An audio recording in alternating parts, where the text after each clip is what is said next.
Hello, everybody. It's great to be here one more time today. My name is Gary Fowler. I'm the CEO, President, Founder of GSD Get You Done Venture Studios, a premier AI and quantum venture studio located in the heart of Silicon Valley.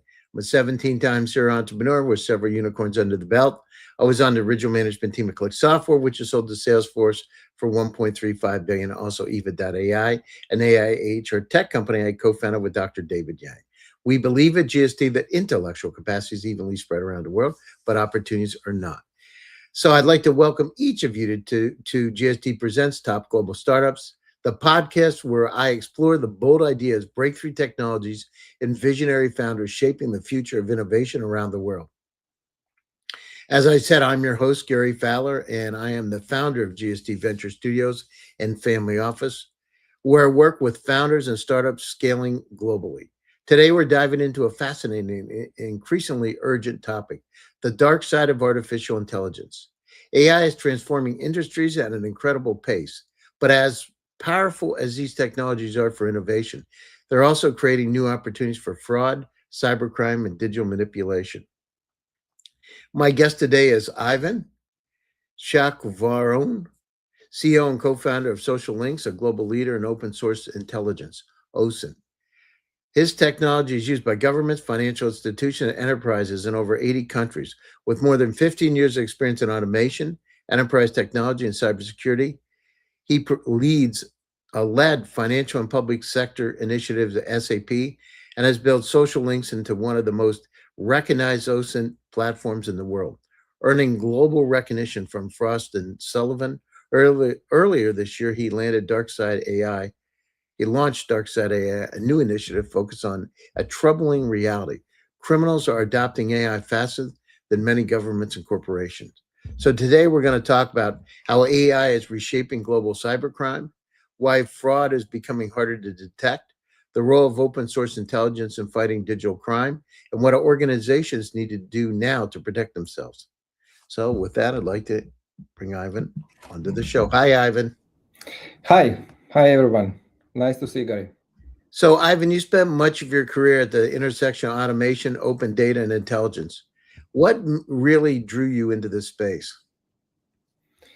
Yeah, I think the data, and that's even more powerful now because when I started more than 20 years ago, I worked with the data in a bank. Yeah, and one of my best phrases is that who know and who own data, who own the world is Nathaniel Rothschild told this. And that's why I worked with data and I saw different type of data migration for the last years. And nowadays, what we are talking all about, that data is so needed for AI. Yeah, one more time again. So the simple answer on the equation, data. So, you previously held leadership roles at SAP before starting Social Links. What was the moment when you realized you wanted to become a founder and start a company? Yeah, my personal story is that one of my first dream was to become a leader in a big company, and I worked in IT company a lot. But then I remember how I read a book about entrepreneurship, and what was for me exciting is that there is no any limits, there are no any borders for entrepreneur. So you could do, of course, it's not so bad. You could do, and you could realize any your dream. And for me, as a person who have a lot of dreams and who have a lot of ambitions, I understood that's mine. That's something how it could be, and that's how I combine my IT background, my ambitions to change something in our world, to do something better with entrepreneurship, and that's how I am where I am now, I think. You started Social Links as a hobby in 2015. What problem were you initially trying to solve? Yeah, we launched it as a hobby with my co-founders. There were three persons who started social links. They all left for the last years. And why we did it? Because at 2010, I remember when it was the growth of social networks. And for me, those moment was that, oh, it's a data migration. So the moment when, let's call it in internet in general, understood that will be more and more data. And we tried to find a solution that could help us to gather the data in the internet, different type of data, different places. So let's call internet as all digital space. We tried to find it, and there were no such solution. Still, for now, it's a rather complicated task, yeah, because it's more than 1 billion website in a lot of different data. Nowadays, it's not only internet, it's also darknet and a lot of sources. And we, as entrepreneurs, decided, okay, if there are no such solution, let's do it. Yeah, and that's how we did the first prototype. And 3 weeks after, we landed our first customers. So it was really extremely fast. It was like, wow, someone needed, wow, more. So that's, and I strongly believe that that's how it should be. When you're doing something that you really believe in, yeah, and as you asked, you see the problem, if you will do something for people, for customers, they will immediately find you. Today, your platform serves 500 plus clients in 80 plus countries. What were the key milestones that helped you scale globally? I will mention, I think, 2 stages of our company, and that's how I want to connect it with the existing problem. Yeah, because we started as an open source intelligence company. So we gather a lot of data from different sources in the website and help companies to analyze it fast and to use in their different cases. And one of our main product market fit we found in security area. That's why we are working a lot with B2G and B2B with the different kind of securities. And we understood that customers from all over the world, that's how we are now working with 100 countries, they all have the same problems. Of course, there are some specific from in US and APAC region, but the big bank has the same problem. And that's why it was not so difficult for us to scale a business globally. Really, it was 20, 40, 50, 100 countries. We were focusing, and still now we focusing on use cases.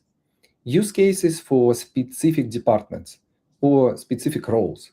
So, and that help us to scale, not on ICP or industries, more on use cases because they are most universal. And that's how we spent last 10 years fighting with the crimes and fraud all over the world.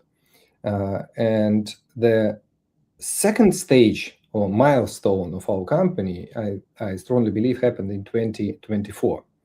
Because when the world was celebrating how AI will benefit and help the companies, I saw how criminals started using AI. And that's interesting fact that even from ChatGPT 1, they started use it to solve the capture problem extremely fast from the first days. And this adoption, amazingly cool. If I could mention that, yeah. And it's like the common sense of criminals, but nevertheless. And then I saw more what's going on. And one of my favorite examples that Asaf Rapoport, the CEO and the founder of this company that were acquired by Google for 30 billions, he told in March 2024 that criminals are using AI better than they. So yeah, the CEO and founder of cybersecurity company number 1 mentioned to Bloomberg that they, criminals, are using AI better then so that's what's going on. And then one more time, as an entrepreneur, and that's why I believe it's important, and it's not okay. Someone should do something with that. Yeah, that's why we launched this Darkside AI Initiative, and the name of this initiative the same, to show that, guys, there is a dark side of artificial intelligence. Of course, I love artificial intelligence. We are using that. It's an amazingly cool technology and so on. But nevertheless, there is another side. Yeah, it's there are no difference between good AI or bad AI. The difference is in uses of AI. That's why good guys use it in good way, but there are bad guys who are using that. Yeah, and that's why now we launched a new product also for that, to do something with that. Yeah, to help companies, businesses, because there are a lot of AI fraud, AI risks going on now.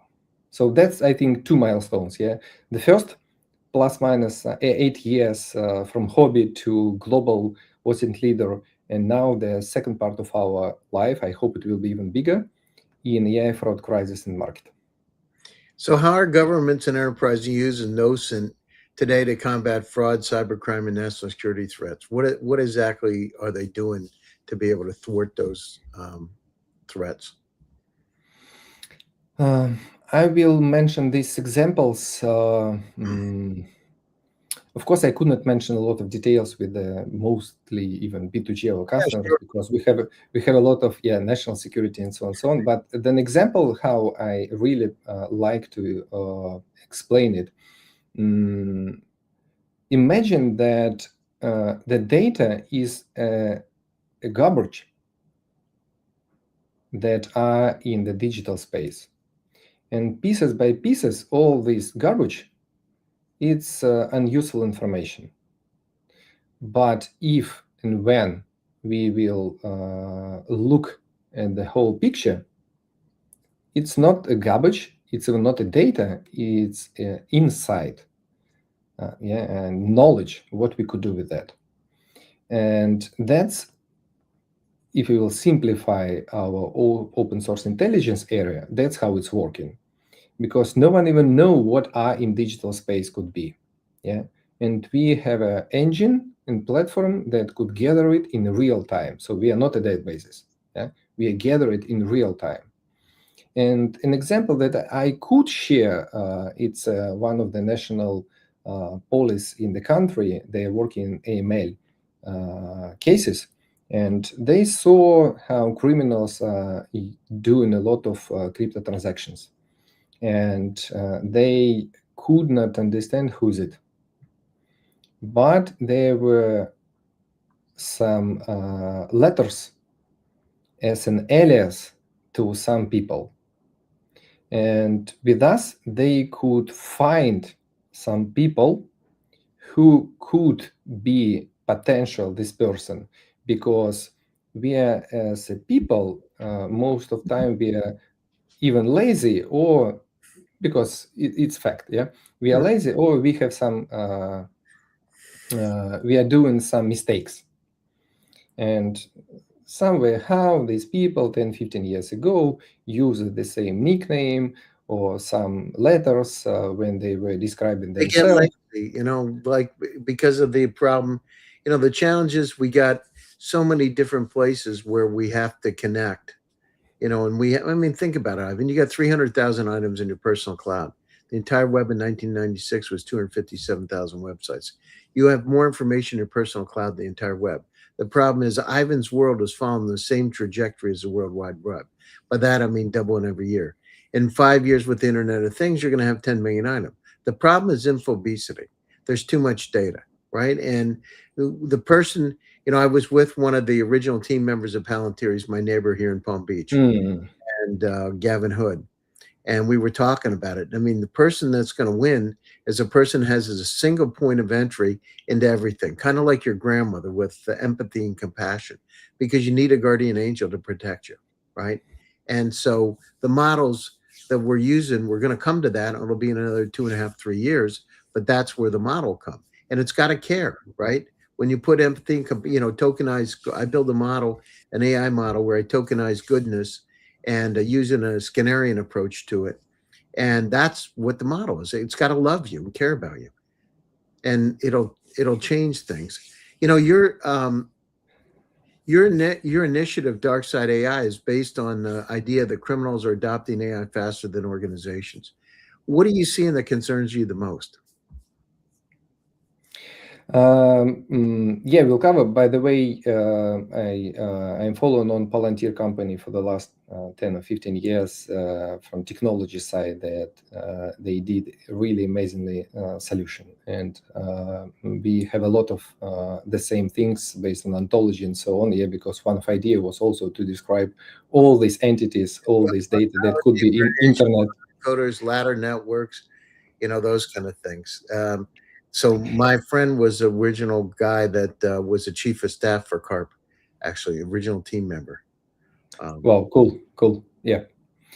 So yeah, what we are and what one of idea what we're doing now and what we saw that because of AI, the surfaces attacks also changed, and what we could see that rather than 70 or 80% of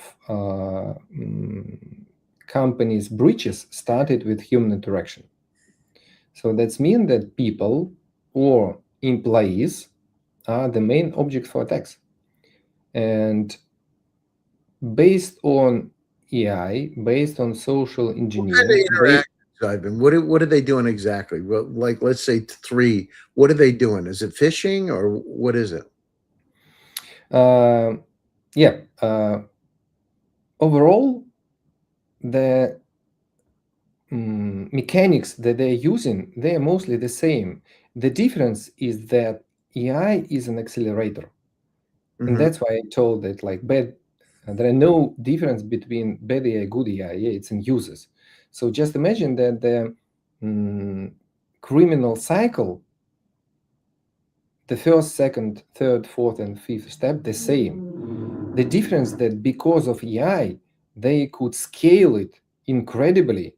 Mm-hmm. And if they were needed 100 guys in the call center that did fake calls, nowadays they need 2 engineers, and that's And they're, all. and they're doing fake calls. The same, so not people. So I mean that we I all know that there is a lot of voice. So they're Yeah, having there the AI do the calls. So I see a lot myself, also. a lot of calls from scamming numbers, right? Spams, etc.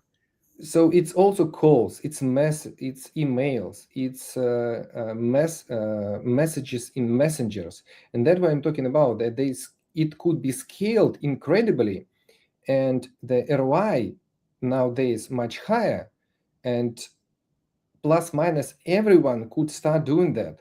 Yeah. So that's why the entry barriers for cyber criminals, we have also webinar and discussed with the guys at the end of the year. Yeah, it's just not totally not it was like 10 years ago. And that's why, so it's the same. The criminals, they are hunting and collecting data about the companies, for example, that they want to attack. Then they follow on all employees. They collecting data of all these employees. They have a lot of breaches and so on and so on. And they also plan the attack step by step, if they want, yeah, how to do it.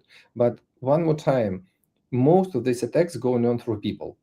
Mhm. And that's the first point when you ask. But there is a second things about that. It's not only about people, it's about channels. Because it's also logically how and what are the easiest way to attack people. First of all, social networks. Social networks. It's just incredibly power in it. So The what second thing is are they going emails Are and they messengers. going to LinkedIn, Ivan, or what are they doing? Facebook. They they are trying to reach you with on the first steps to show you that they know you. So for example, yeah, they will write you that, oh, we were with you 2 weeks ago on some event, did you remember me, blah blah blah, or I know something. So to show you some facts, that look like they know you, to build a trust. Mm-hmm. And most of them never try to damage you on the first touches. Of course, it's also the story, yeah, behind that, but the first touches. For example, sometimes I receive the emails from my CFO that I forgot to pay for some conference, but it's not my CFO. Of course not. I mean, it's even we have a lot of these fake emails or Mm-hmm. messengers, yeah, from the WhatsApp, from the bank, that we detect your transaction. You have 30 seconds to push the link, blah blah blah blah blah. Yeah. So, but and that's how we trained our models, because we are fighting with the crimes and fraud for the 10 years. We know a lot. Mm-hmm. That's why we are transferring our experience and knowledge to AI agent now. So the story that only AI could fight against AI now, yeah, Mm-hmm. because of they criminals using AI, we are building AI on the, let's call it, bright side, yeah, if this dark side of AI Yeah, or yeah, the the good bright side side. of Yeah. AI. So yeah, so that's we adapted our product for to protect people more and companies, digital assets of the companies in the channel where are the most amount of attacks: social networks, emails, and messengers. We're hearing about deep fakes, automated phishing, and AI generated scam. Which of these do you think will have the biggest impact? Oh, I will divide it for two things. The first one is about trust. And you know that there is a case with Katy Perry on one of the biggest show when it was published the AI-generated photo, and her mother called her and asked, like, I thought you are not there, but you are there, but it was fake.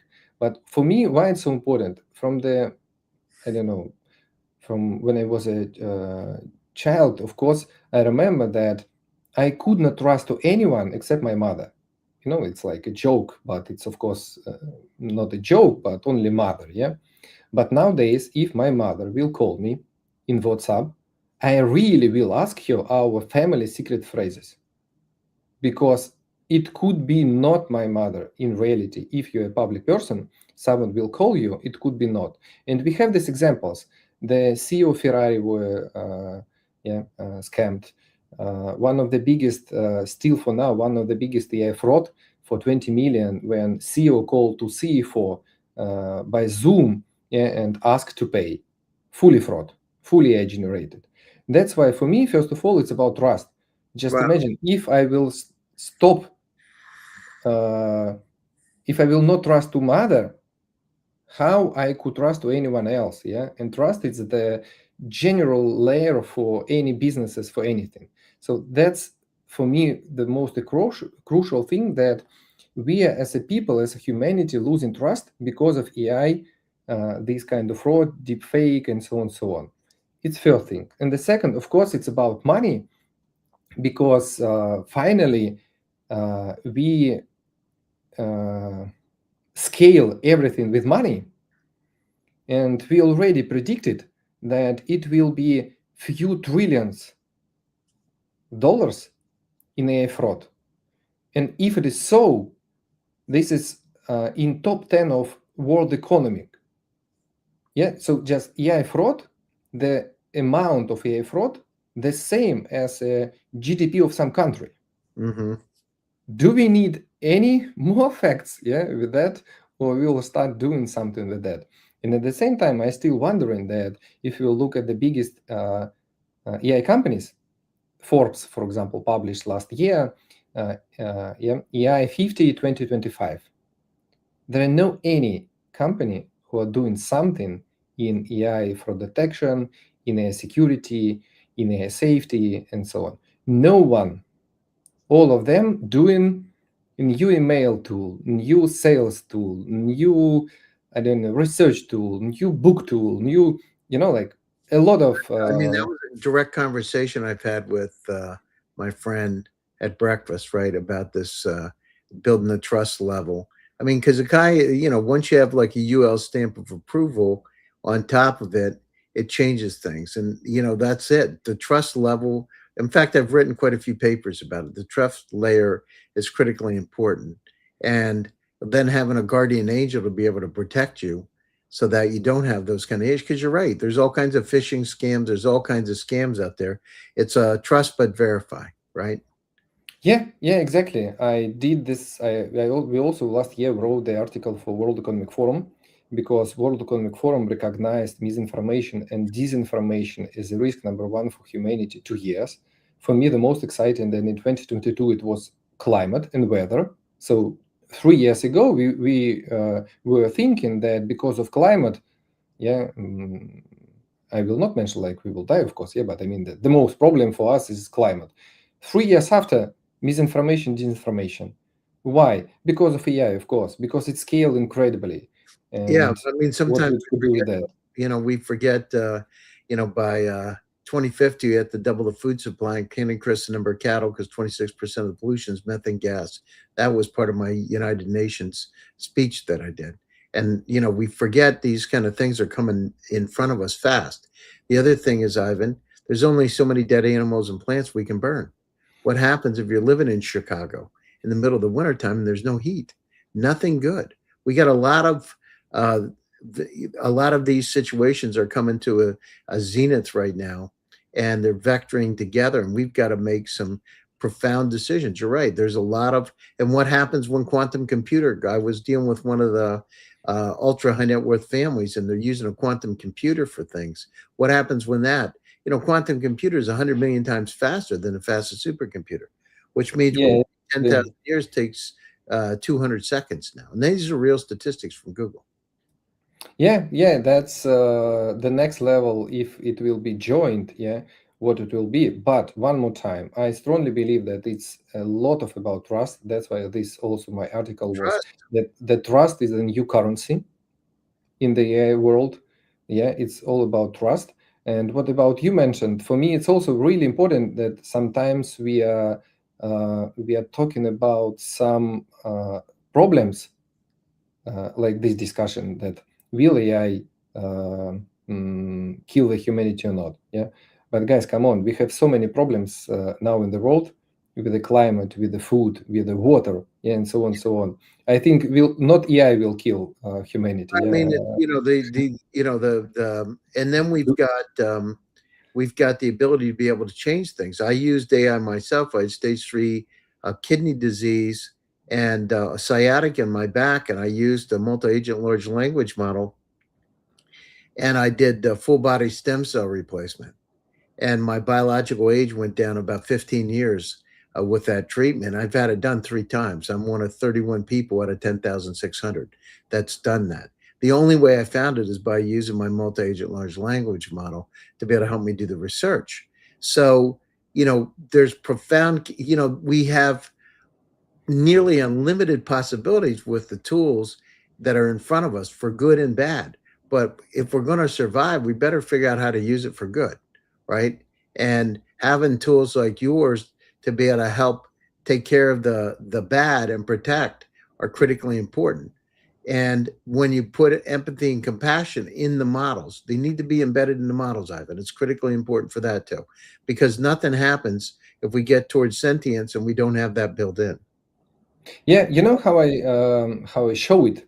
One of example that mm, look what happened for the last few months when a lot of people gave full access to AI agents to their devices, to their accounts, and so on. Yeah, so a lot of these topics, like what happened. But just imagine, so many really intelligent people forgot about basic digital hygiene. They Yeah, gave well, I mean, full access to their agent, to their life, yeah, and well, that's also they're using tools like what OpenClaw right now, right? yeah. I mentioned about that. I That mean, the thing is, and on one side of it, you got to trust, but the thing is, if the nefarious people get involved, nothing good happens. So, but here's the problem. The problem is we have the infobesity. Everyone, companies have infobesity, medical doctors have obesity, lawyers have infobesity, and if we don't use these tools to help us, on one side, we need them to be able to solve the problems. On the other side is we got to be careful because we don't want to have some nefarious situation happen because of using it. It's a very interesting and tricky situation. We've never been, if you don't do it, you die. If you don't do it, you become poor. So what do you do? Not do it at all? You got to so your tools are interesting to be able to help get those decisions. But I think that, from my perspective, like I said, I think you're going to have one agent that's like your grandmother cares about you. And it's going to literally create a protection around you using some of the most powerful technologies, AI. And we built some of those things in my lab. But that is important. And I'm glad that you brought some of this to the forefront, but not a lot of people know about it. You know what I mean? It's like they don't understand how powerful these tools are. They don't know about ontology and variational autoencoders, ladder networks, uh, knowledge graphs, and all that kind of thing, and how powerful these tools can, and how much more powerful they're getting. Yeah, that's definitely true. And you know that I definitely don't want to look like as a person who, like will tell, oh no, let's stop AI, let's stop the technology. No, I'm an IT entrepreneur. I'm doing that. Yeah, I'm innovate a lot. But what I want, one of my main message, like guys, let's like think about balance about some basic things. Like now, a lot of discussion about AI in school. Yeah, let's don't do it. No, I have daughter 9 years and son 14. I will be glad if they will be educated in modern environment, and we also help them to understand how to use it. For example, there are a lot of mistakes that happened with the social networks, yeah, that now a lot of countries thinking how to fix, but most of them doing that bad, but because just it's too late, yeah. But one more time to balance that. And about what you mentioned, that not so many people unfortunately understand it. Yes, that's true. We did the research and asked B2B companies about AI risks. And the interesting fact that C-level guys think that they are more protected than their employees. So C-level guys in a lot of companies still now think that they are fully protected, everything fine, it's okay. But that's not true, and that's why we even Yeah, I no, launched I've had my those conversations with large insurance companies with 30,000 employees. You know what I mean? I've had those kind of conversations. Listen, we're coming to the top of the show. Closing thoughts, and how do people get a hold of you? And if you want to stay on for a few minutes after the show, we can talk on it. Yeah, just it's honestly the one of awesome message that we started even doing, and I'm doing my personal AI risk workshops to talk, to explain, to show what are the AI risks, to talk about that with C-level, because if they will not understand, nothing changes. Yeah, so that's exactly that you mentioned. Yes, not so many people understand it, and we also doing that. Not only products, we are doing educational a lot of things. Yeah, to educate the market. Let's call it even this way. Yep. How do people get a hold of you? What's the best way to reach you? Um, if, for example, in US, in the next few months, we will do few events. As I mentioned, it will be public events about the AI risk workshops, and the agenda on the Darkside of AI website.